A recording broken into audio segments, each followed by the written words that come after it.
Assalamualaikum warahmatullahi wabarakatuh. Halo semuanya, perkenalkan nama saya Anissa Wiryawan. Bersama tim, pada presentasi ini kami akan menjelaskan tentang prediksi penyakit jantung menggunakan algoritma Support Vector Machine atau SVM. Penelitian ini menggunakan dataset Heart Disease UCE dan dilakukan menggunakan Python pada Google Colab. Slide. Lalu latar belakang. Penyakit jantung merupakan salah satu penyebab kematian tertinggi di dunia. Dengan berkembangnya teknologi machine learning, proses prediksi penyakit dapat dilakukan lebih cepat dan efektif. Pada penelitian ini digunakan algoritma Super Vector Machine atau SVM untuk membantu klasifikasi data kesehatan pasien, sehingga dapat memprediksi kemungkinan seseorang memiliki penyakit jantung. Lalu, tujuan penelitian. Tujuan penelitian ini adalah memprediksi apakah seseorang memiliki penyakit jantung berdasarkan data medis pasien. Menggunakan algoritma Super Vector Machine, model ini diharapkan dapat membantu proses analisis kesehatan secara lebih cepat dan akurat. Lalu, ada dataset yang digunakan. Dataset yang digunakan adalah Heart Disease UCE. Dataset yang diperoleh dari Kaggle. Dataset ini memiliki 12 fitur dan satu target yaitu heart disease. Dataset berisi data medis pasien seperti usia, tekanan darah, kolesterol, detak jantung, dan kondisi kesehatan lainnya. Lalu di sini ada import library. Pada tahap awal dilakukan import beberapa library Python seperti Pandas, NumPy, Matplotlib, Seaborn, dan Scikit-learn. Library tersebut digunakan untuk pengolahan data, visualisasi data, pre-processing, dan pembangunan model machine learning. Lalu ada load dataset. Dataset dibaca menggunakan Pandas dengan fungsi read CSV. Kemudian ditampilkan 5 data pertama menggunakan fungsi head. Tujuannya adalah untuk melihat struktur dataset dan memastikan data berhasil dimuat dengan benar ke Google Colab.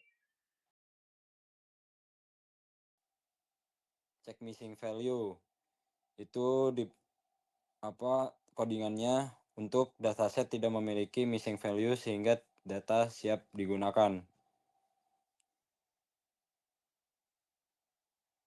Selanjutnya itu menampilkan nama kolom.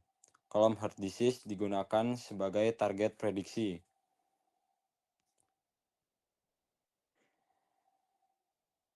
Encoding data.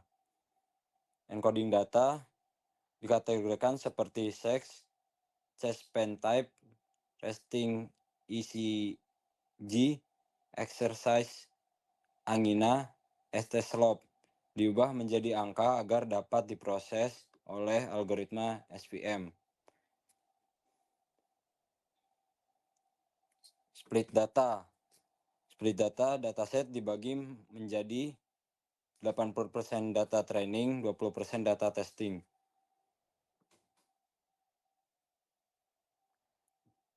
Standarisasi data. Standarisasi dilakukan agar semua fitur memiliki skala yang seimbang sehingga performa SVM menjadi lebih baik.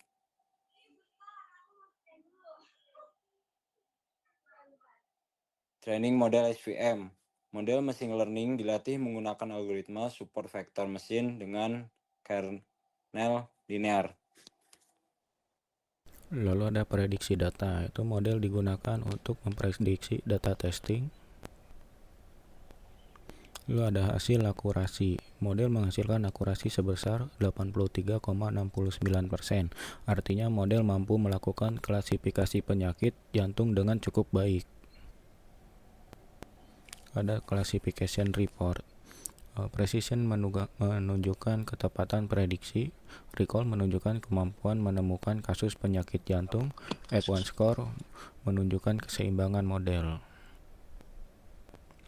Lalu ada confusion matrix, yaitu digunakan untuk melihat prediksi yang benar, prediksi yang salah, dan performa model klasifikasi. Lalu ada distribusi target. Visualisasi distribusi target digunakan untuk melihat jumlah data pada setiap kelas target. Pada dataset ini terdapat dua kelas, yaitu angka 0 tidak memiliki penyakit jantung, dan angka 1 yaitu memiliki penyakit jantung. Tujuannya mengetahui keseimbangan dataset, melihat jumlah pasien sehat dan sakit, membantu memahami distribusi data target. Distribusi filter numerik. Histogram digunakan untuk melihat penyebaran data numerik. Contohnya ada age, kolesterol, resting BP, max HR, old peak. Tujuannya melihat pola distribusi data, mengetahui rentang nilai, dan memahami persebaran data pasien. Lalu distribusi fitur kategorial yang digunakan untuk melihat jumlah kategori pada setiap fitur. Contohnya sex, CS, pain type, resting ECG, exercise angina, ST slope. Tujuannya mengetahui kategori yang paling dominan, memahami pola data kategorikal, dan membantu analisis data. Lalu ada box plot fitur numerik, digunakan untuk melihat persebaran data, median, dan outlier. Tujuannya mendeteksi data yang ekstrim, memahami rentang nilai data, dan membantu proses pre-processing. Lalu ada heat map. Ini digunakan untuk melihat hubungan atau korelasi antar fitur pada dataset. Tujuannya mengetahui fitur yang saling berhubungan, membantu analisis data, dan memahami pola korelasi. Dan kesimpulannya, algoritma support vector machine berhasil digunakan untuk prediksi penyakit jantung.